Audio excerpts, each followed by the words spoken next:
Okay, picture this. It's 2:13 a.m., the room is totally dark, and your hand is reaching for a glowing phone. You know they aren't going to text. You absolutely know checking their profile is only going to make you feel worse, and yet you do it anyway. Well, in this explainer, we're diving straight into the psychology behind these confusing patterns. We're talking about that painful, exhausting loop of checking profiles, trying to decode mixed signals, and waiting for a text that never actually comes. So we really have to ask ourselves, are you actually missing them, or are you just waiting for the pain to end?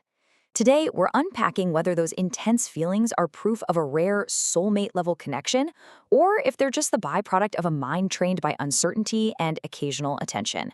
Because, look, when someone gives you the absolute least peace but occupies the most space in your mind, we have to tackle that hard question head on. Let's start with part 1, the limerence trap. This is what happens when intensity masquerades as intimacy.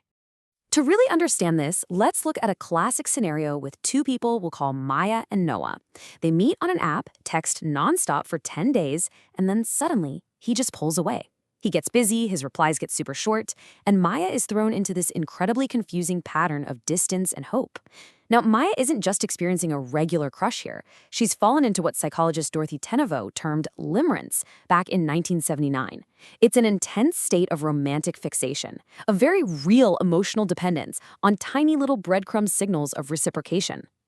It's absolutely crucial to notice the massive difference between secure love and the agony of limerence. Secure love is stable, right? It looks to build a healthy foundation. It asks, who is this person? Limerence, on the other hand, turns everything into a terrifying mystery to solve. It just panics and asks, do they want me? A quick reply feels like a surge of hope, and an hour of silence feels like absolute crushing rejection. Which brings us right to trap 1, the power of uncertainty, or why our minds absolutely hate unfinished sentences. See, Noah feeds this fixation simply by keeping the outcome entirely unresolved. He disappears for days, which creates immense anxiety. Then he pops back in with a casual, thinking of you text. By doing this, Noah temporarily removes the distress that his own absence created in the first place. And Maya mistakes that sheer, overwhelming relief for love. It's essentially an addiction-like behavioral loop, where intensity is constantly masquerading as true intimacy. And this isn't just anecdotal. Psychology actually backs this up. In a really fascinating classic study, women rated male profiles under a few different conditions. The result? The group that was told the men might like them, the uncertain group, actually reported the highest attraction. It's wild, but uncertainty literally hijacked their mental attention, and that increased overthinking directly intensified their attraction.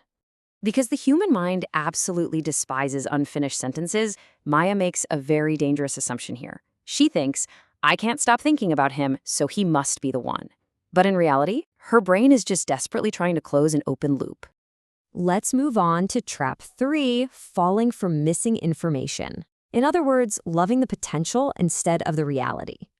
Since Noah is practically a ghost half the time, there are massive gaps in what Maya actually knows about him. So what does she do?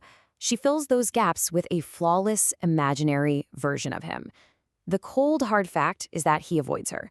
But the fantasy she creates is that he's just secretly terrified of his deep love for her. She attaches to a hypothetical partner, one that can miraculously become whatever her hope requires. And that feeds right into trap 4, the digital loop, searching for clues but just finding more questions. All this uncertainty turns the relationship into a relentless audition for your self-worth, which usually leads to an endless cycle of digital stalking. But as this 2012 study of hundreds of participants showed, gathering clues online doesn't solve the mystery at all. Monitoring an inconsistent partner just reopens the wound. It causes greater distress, stunts your personal growth, and honestly, you're just handing your brain fresh material to ruminate on all night. So how do we get out? Part 5, breaking the pattern. It's all about changing the thoughts and behaviors that keep that fixation active. To escape this, clinical case studies show you have to completely stop analyzing them and start changing your own compulsive responses. It starts with a major reality check. Ask yourself, am I attached to their actual behavior or just their potential? You literally need to write down the cold, hard facts of what they consistently do today, not who they promise they could be. Second question, do I know them or do I mostly just study clues? If the imagined relationship in your head is vastly larger than your real-life interactions because you're spending all your time decoding mixed signals, well, you aren't building intimacy. You're just playing detective. Number 3, does contact create lasting security or just temporary relief? Does speaking to them actually bring foundational peace to your life? Or does a single text just briefly calm your nervous system before the agonizing anxiety restarts all over again? Fourth, is reciprocation clear to me? Remember this golden rule, guys. While early dating confusion is totally normal, permanent confusion is actionable information. Real mutual interest shouldn't require a 6-month investigation.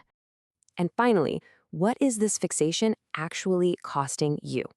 Is it your sleep? Your performance at work? Are you missing out on genuinely emotionally available people because all your energy is being drained by a brick wall? So, what does escaping this trap practically look like? Spoiler alert, there is no dramatic, cinematic moment where Maya suddenly wakes up and feels nothing. Instead, she quietly removes the digital cues. She mutes his profile, she lets the urge to check on him rise and pass without acting on it, and she forces herself to rebuild the real-life hobbies and friendships that shrank while she was so busy obsessing over him. Fast forward 6 weeks later. Noah finally texts, "I miss what we had."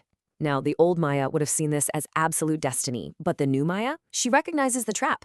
There's no plan, no apology, just Noah seeking the relief of contact without the responsibility of commitment.